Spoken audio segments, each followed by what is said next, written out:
할렐루야, 귀한 찬양 감사합니다. 오늘 설교 제목이 아주 크게 떴네요. 우리 한번 같이 읽어보겠습니다. 작은 섬김이 가장 위대한 사역이다.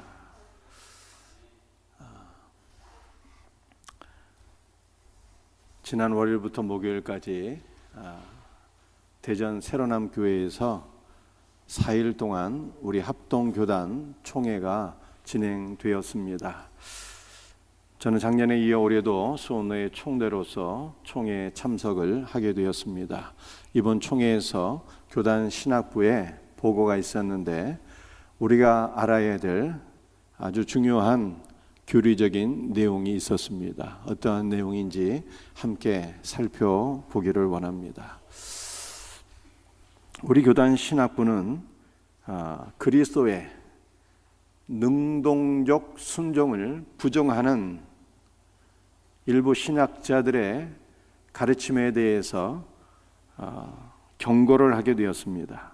이러한 경고의 이면에는 그리스도의 수동적인 순종만을 강조하는 잘못된 교리가 한국 교회 안에 퍼지고 있기 때문입니다.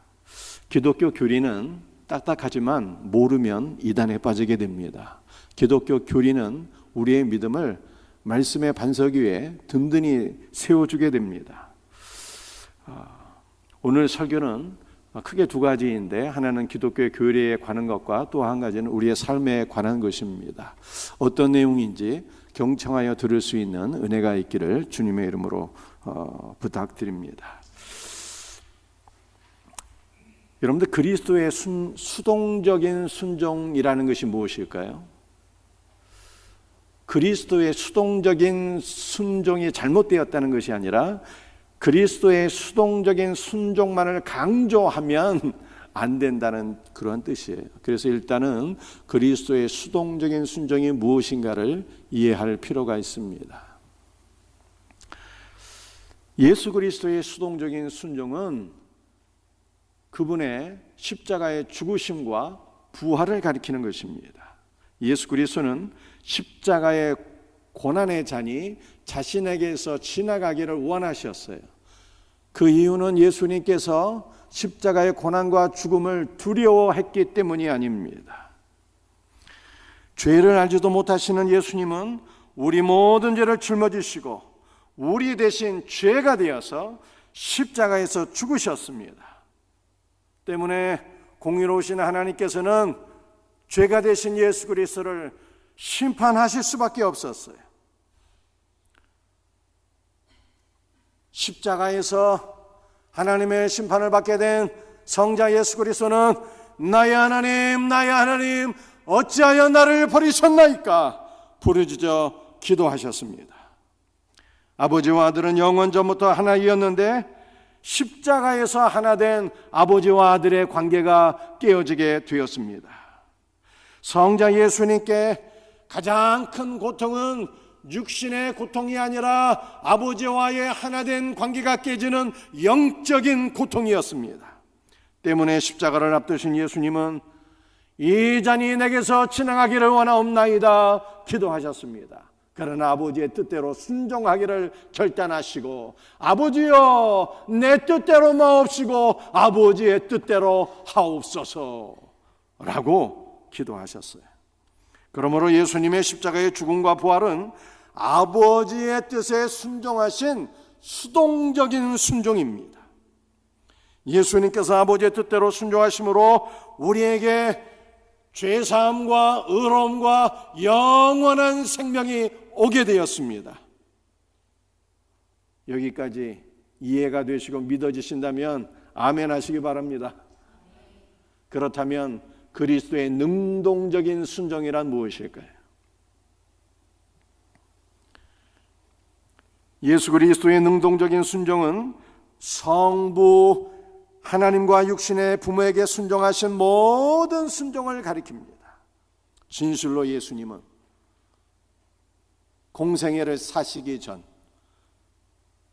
30년 동안 아버지 하나님의 모든 계명에 온전히 순종하셨습니다.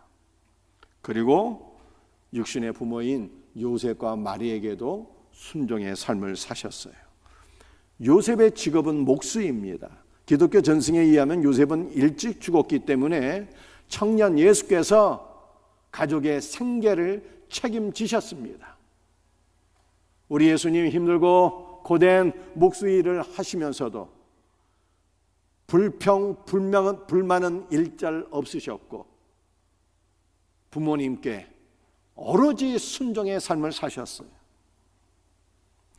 예수님께서 육신의 부모에게 순종하신 것은 내 부모를 공경하라고 하는 제5계명을 지킨 것이었습니다. 성자 예수께서 성부 하나님과 육신의 부모에게 순종하신 것이 그리스도의 능동적인 순종입니다. 그리스도의 능동적인 순종이 중요한 이유는 무엇입니까? 우리는 믿음으로 예수 그리스도와 연합이 되었는데 그 결과 그리스도의 온전한 순종이 저와 여러분에게 선물로 주어진 것을 믿으시기를 바랍니다. 이것은 그리스도의 순종이 바로 우리의 온전한 순종이 되어서 하나님께서 저와 여러분을 보실 때 늘 불순종하는 자로 보시지 아니하고 온전히 순종한 자로 간주하신다는 뜻입니다. 제가 여러분에게 한 가지 질문을 하겠습니다. 한번 잘 듣고 답변해 주시길 바랍니다. 예수님은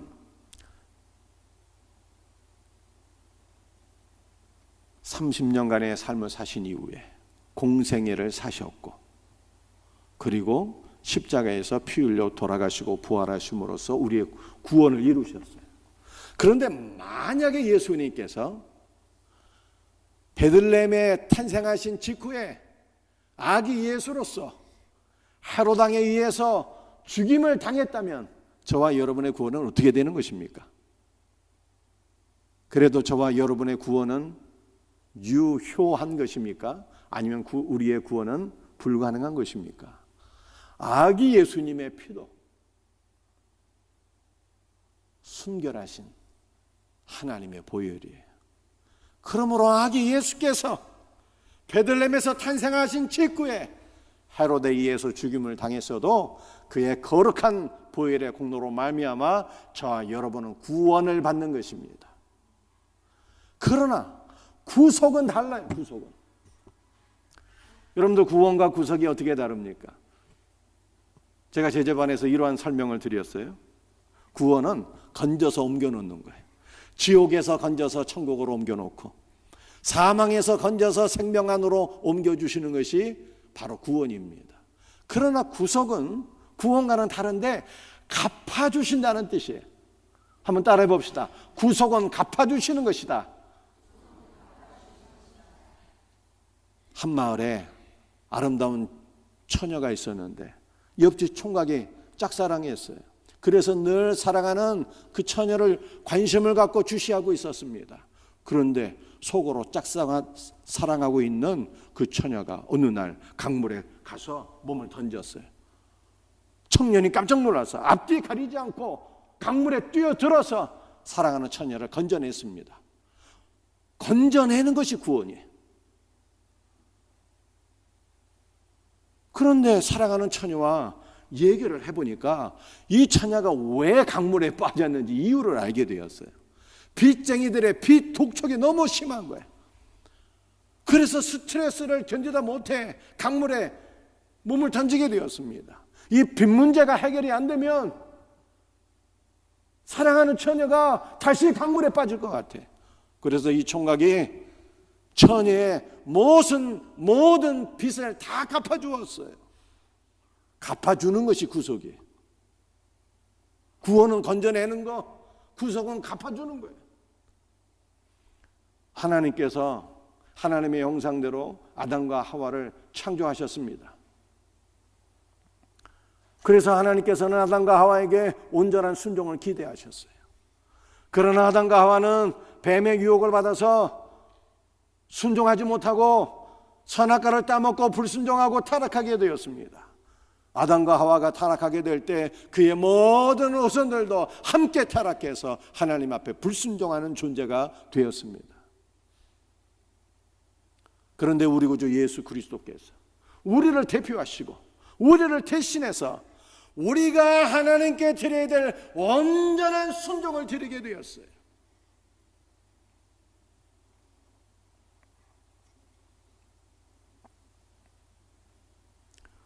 즉 예수님은 우리가 하나님께 드려야 할 순종을 우리 대신에 갚아주신 것입니다.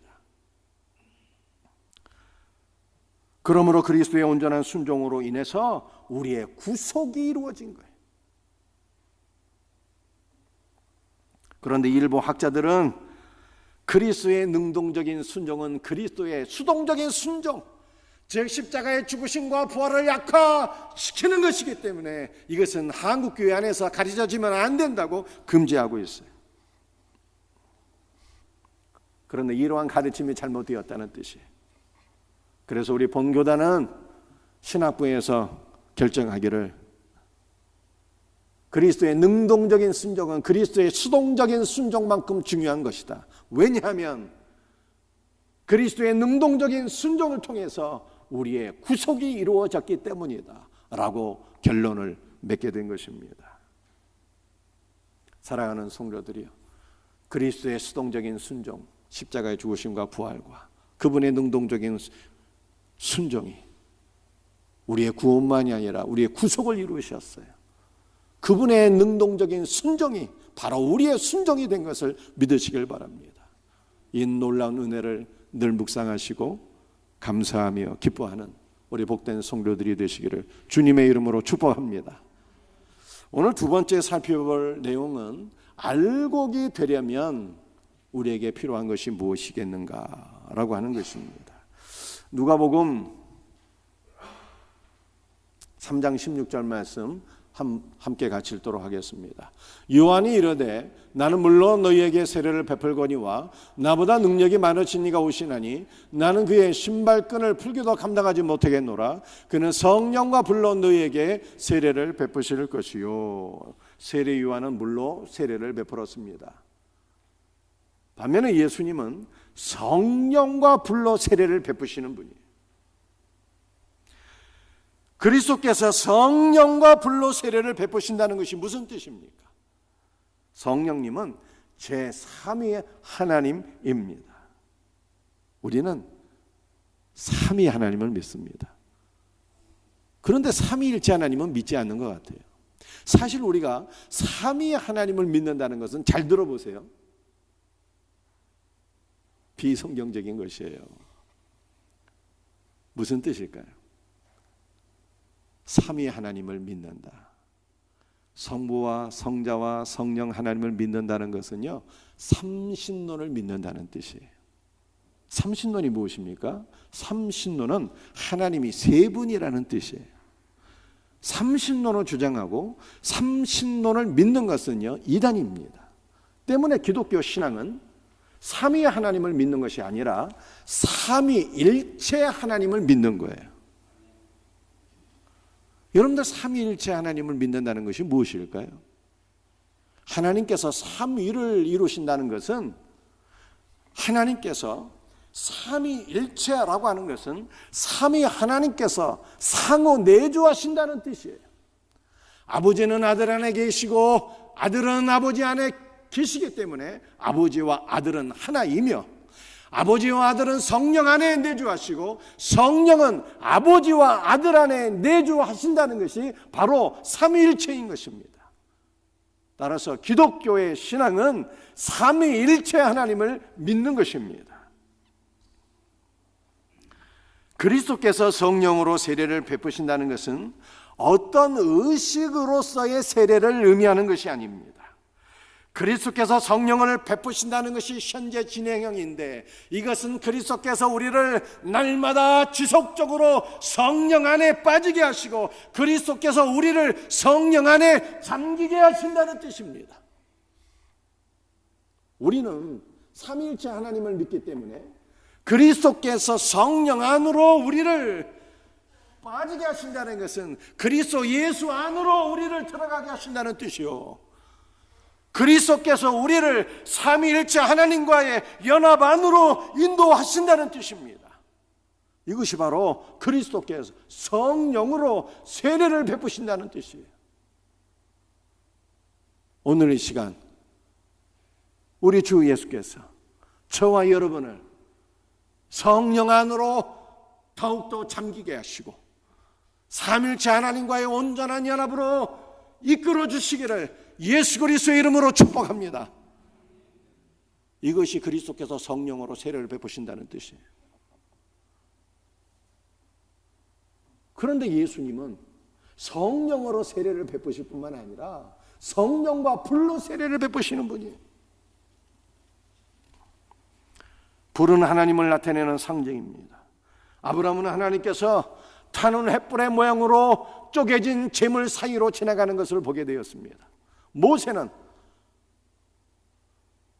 가시나무 사이에 불타오르는 한가운데 하나님께서 임재하신 것을 바라보게 되었습니다. 솔로몬은 성전을 완공하고 봉헌하였을 때 하나님의 불이 번제단 위에 재물 위에 떨어지게 되는 것을 보게 되었습니다. 요컨대 불은 하나님의 임재의 상징입니다. 따라서 그리스도께서 불로 세례를 베푸신다는 것은 그리스도께서 성령으로 세례를 베푸신다는 것을 다시 한 번 더 강조한 것입니다. 성령으로 세례를 베푸시는 주체는요, 예수 그리스도입니다. 예수 그리스도는 우리를 성령 안으로 잠겨 버리게 하시고 우리는 삼위일체 하나님 가운데로 인도하시고 삼위일체 하나님과 온전한 연합을 이루게 하시는 분입니다. 따라서 저와 여러분이 성령의 세례를 받으려면 어떻게 하면 좋을까요? 바로 우리에게 성령을 베푸시는 그리스도 앞으로 나가야 돼요. 성령으로 세례를 베푸시는 그리스도의 사역을 사모하며 그리스도 앞으로 나갈 때 그리스도께서 우리를 성령 안에 잠기게 하시고 삼위일체 하나님과의 온전한 연합으로 이끌어 주실 것을 믿으시길 바랍니다. 저와 여러분이 성령으로 세례받게 되면 어떠한 결과가 오게 되는 것입니까? 알곡 신자가 되는 거예요. 3장 17절 말씀 함께 같이 읽겠습니다. 손에 키를 들고 자기의 타작 마당을 정하게 하사 알곡은 모아 곳간에 들이고 쭉정이는 꺼지지 않는 불에 태우시리라. 성령과 불로 세례를 받으면 알곡이 됩니다. 참 알곡은요, 예수님이에요.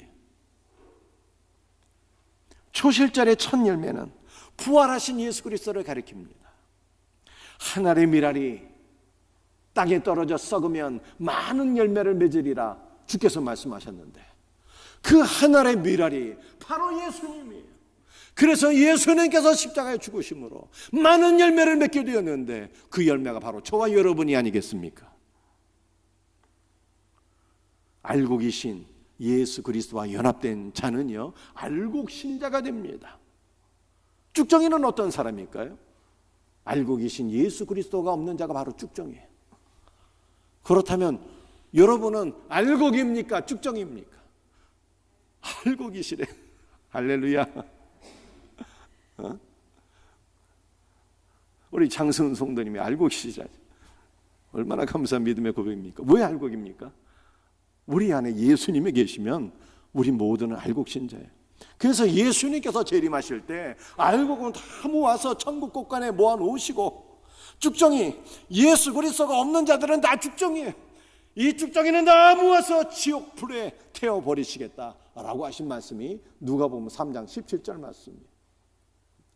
저와 여러분은 다 알곡으로 모아져서 천국 곳간에 모아져서 우리의 신랑이신 예수 그리스도와 영원한 연합을 이루는 복된 은혜가 있기를 예수 그리스도의 이름으로 축복합니다.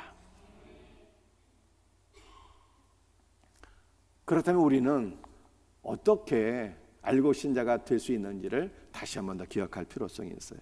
어떻게 하면 알곡 신자가 된다고요? 성령 세례를 받아야 돼요.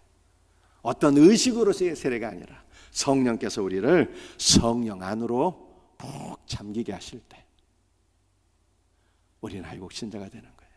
예수 그리스도께서 우리를 삼위일체 하나님 가운데로 인도하시고 삼위일체 하나님과 온전히 연합된 신자가 될 때 우리는 알곡 신자가 될 것을 믿으시길 바랍니다. 이 놀라운 은혜를 사모하면서 그리스도 앞으로 나가야 되는 거예요.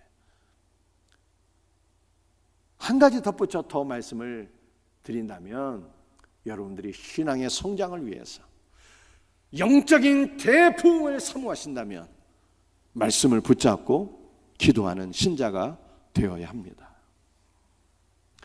미 에즈버리 대학교의 대부흥의 숨은 주역인 홍투 리오 목사는 말씀을 붙잡고 기도할 때 영적 부흥을 경험하게 된다고 하는 것을 말씀했어요. 말씀이 없는 기도는 가증한 것입니다. 참 기도는 말씀을 묵상하는 것입니다. 여러분들이 기도할 때 말씀을 붙잡고 기도하면 성령의 강력한 임재를 경험하게 될 것을 믿으시기를 바랍니다. 말씀을 묵상하며 기도할 때 그리스도께서 우리를 성령 안에 푹 잠기게 하십니다. 그러면 우리 모두가 알곡 신자가 되는 거예요. 이 놀라운 은혜가 저와 여러분들에게 임하기를 예수님의 이름으로 축복합니다. 오늘 세 번째로 우리 함께 살펴볼 내용은요, 작은 섬김이 가장 위대한 사역이라는 거예요. 이게 오늘 말씀의 제목이기도 합니다. 우리 한번 다시 크게 한번 같이 읽도록 합니다. 작은 섬김이 가장 위대한 사역이다. 예수님은 인자가 온 것은 섬김을 받기 위함이 아니라 섬기기 위함이라고 말씀하셨습니다. 따라서 섬김의 삶은 예수 그리스도의 거룩한 삶을 본받는 것이며, 이것은 무시받아야 될 삶이 아니라 가장 존중이 여겨야 될 삶이 바로 섬김의 삶인 것을 믿으시기를 바랍니다. 요한복음 3장 16절 말씀이에요. 우리 다시 한 번 더 같이 읽어봤으면 좋겠습니다. 요한이 이르되 나는 물로 너희에게 세례를 베풀거니와 나보다 능력이 많으신 이가 오시나니 나는 그의 신발끈을 풀기도 감당하지 못하겠노라. 그는 성령과 불로 너희에게 세례를 베푸실 것이요. 주인이 신발을 신거나 벗을 때 신발끈을 풀거나 묶어주는 것은 종이 하는 사역이며, 이것은 천한 일이고, 이러한 일을 만약 우리가 행하게 된다면 매우 자존심이 상하게 될 것입니다. 그런데 이 세례 요한은 나는 그리스도의 신발끈을 묶기도 감당하지 못할 자라고 고백했습니다.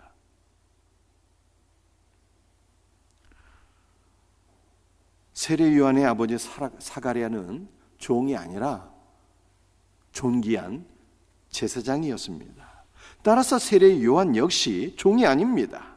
그런데 왜 요한은 자신이 그리스도의 신발끈을 풀기도 감당하기 어렵다고 고백을 한 것일까요? 이유를 설명해 드릴 때가 잘 들으셔야 됩니다. 작은 일을 행하는 것은 매우 큰 사역을 감당하는 것과 동일한 가치가 있기 때문입니다. 그래서 요한은 그리스도를 위한 작은 일도 자신에게는 과분한 일이다 라고 고백한 것입니다. 로마서 10장 15절 말씀 함께 같이 읽도록 하겠습니다. 보내심을 받지 아니하였으면 어찌 전파하리요. 기록된 바 아름답도다. 좋은 소식을 전하는 자들의 발이여 함과 같으니라. 우리는 세상 모든 족속을 죄서 삼기 위하여 그리스도에 의하여 보내심을 받은 자입니다. 그런데 보내다라고 하는 단어는요, 단순히 누군가에 의해서 우리가 보냄을 받았다는 뜻이 아닙니다. 예수 그리스도는 우리를 세상에 보내실 때 자신의 능력과 생명과 영적인 권위를 주어서 보내셨어요. 따라서 우리는 그리스도의 영적 권위와 그리스도의 모든 것을 가지고 세상에 보내심을 받은 것입니다. 그러므로 여러분이 복음을 전하기 위하여 전도 제사장에게 가는 것은 결단코 여러분 홀로 가는 것이 아닙니다. 그리스도의 능력과 거룩한 임재가 여러분과 함께 하실 것을 믿고 가야 합니다. 그러면 여러분을 통해서 그리스도의 능력이 함께 역사하실 것을 믿으시기를 바랍니다. 보내심을 받은 자들은 좋은 소식을 위해서 보내심을 받은 것이죠. 좋은 소식은 그리스도의 복음을 가리키는 것입니다. 그런데 성경은 좋은 소식을 전하는 자들의 입이 아름다운 것이 아니라 좋은 소식을 전하는 자들의 발이 아름답다고 말씀했어요. 왜 그랬을까요? 고대 세계는 교통수단이 없어서 복음을 전할 때 걸어다니며 복음을 전했습니다. 그래서 좋은 소식을 전하기 위하여 걸어다니는 전도자들의 발이 아름답다라고 말씀한 것입니다. 따라서 전도자들은 복음을 증거하기 위하여 발이 튼튼해야 하고 발 관리를 잘해야 합니다. 그리고 발 관리를 잘 하기 위해서는 걸어 다닐 때는 좋은 신발을 신어야 되고 쉴 때는 신발을 벗고 발도 잘 씻어 주어야 하는 것입니다. 그런데 이렇게 신발을 신고 벗을 때 도와주는 역할을 하는 사람이 있다면 얼마나 좋을까요? 그의 역할은 비록 종의 역할처럼 작게 보일지라도 복음을 증거하는 위대한 사역과 동일하게 중요한 사역이라는 뜻입니다. 그래서 세례 요한은 고백하기를 나는 그리스도의 신발끈을 풀기도 감당하지 못할 자라고 고백한 것입니다. 신발끈을 푸는 것은 종이 하는 가장 작은 사역인데 이 작은 사역이 그리스도께서 복음을 증거하는 것과 동일하게 가치가 있는 중요한 사역이기에 나는 그리스도의 신발끈을 풀기도 감당하지 못할 자라고 고백을 한 것입니다. 많은 분들이 눈에 보이는 직분, 눈에 보이는 역할만을 중요하게 여깁니다. 그러나 참된 부흥이 일어나기 위해서는 작은 직분, 눈에 보이지 않는 작은 역할도 중요하게 여겨야 되는 것입니다. 한 외집 마을에 부흥회가 있게 되었습니다. 그런데 부흥회가 있는 바로 그날 마침 공교롭게도 그 마을에 엄청난 폭풍우가 몰아닥치게 되었어요.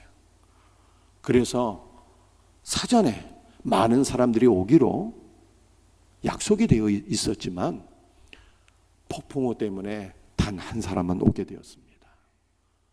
그런데 부흥사는 그날 부흥회 때 단 한 사람이 왔지만 마치 동네 모든 사람들이 다 모인 것으로 생각하고 최선을 다해서 말씀을 증거했습니다.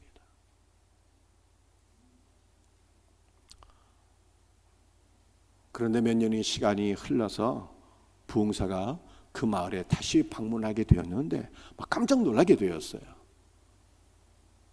왜냐하면 그 마을 도처에 그리고 이웃 마을까지 많은 교회들이 곳곳에 세워진 것을 보았기 때문입니다.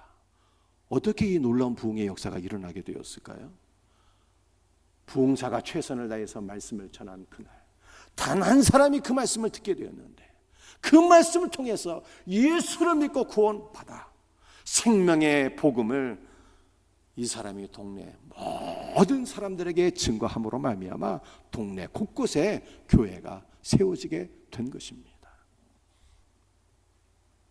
만약 그날에 부흥사가 단 한 사람만 온 것으로 생각해서 실망하여 최선을 다하지 못했다면 그 마을에 영적인 부흥은 일어나지 못하게 되었을 것입니다. 이것은 우리들에게 무엇을 교훈하고 있습니까? 작은 일에 최선을 다하는 것이 가장 큰 섬깁니다 라고 하는 뜻입니다. 오늘날 교회 안에 목사의 설교만 중요한 사역이 아닙니다.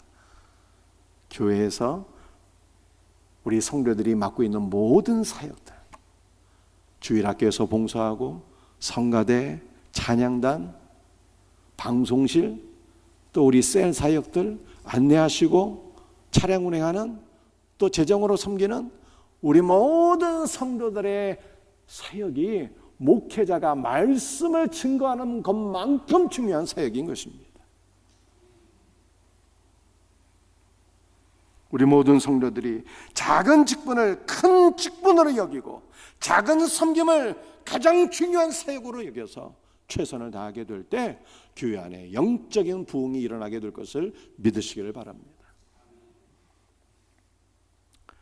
옛날 노예 제도가 있던 시절에 어떤 모라비안 선교사들이, 여러분들 모라비안 선교사들은 이상한 사람들이 아니라 존 웨슬레가 회심하는데 결정적인 역할을 한 분들이 바로 모라비안 선교사들이에요. 다시 말씀드립니다. 옛날 노예 제도가 있던 시절에 어떤 모라비안 선교사들이 복음을 전하기 위해서 서인도 제도의 한 섬으로 가게 되었습니다. 그런데 그들은 거기에서 자신들이 노예가 되지 않고서는 복음을 전할 수 있는 허가가 나지 않는다는 것을 알게 되었습니다. 때문에 그들은 자원하여서 노예가 되었습니다. 모라비안 선교사들은 자신을 절대 복권될 수 없는 영원한 노예로 자원하여 자신을 팔게 되었어요. 노예 사역은 섬기는 것입니다. 섬겨야 영혼을 구원할 수 있습니다. 때문에 섬기는 사역은 비천한 사역이 아니라 영혼을 구원하는 사역이며 가장 존귀하고 영광스러운 사역입니다. 복음을 증거하여 영혼을 구원하기 위해서는 기본적으로 두 가지 사역이 있어야 되는 거예요. 하나는 기도하는 사역입니다.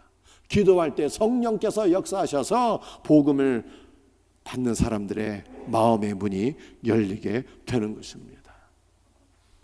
영혼을 구원하기 위해 필수로 요구되는 또 한 가지 사역은 바로 섬김의 사역인 거예요.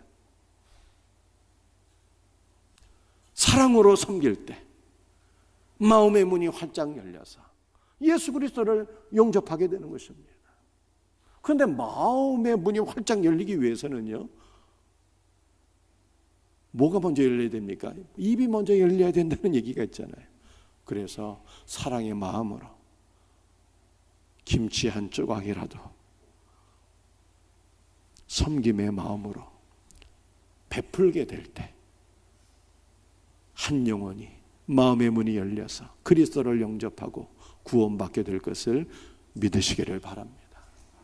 10월 22일은 우리 생명샘 축제일입니다.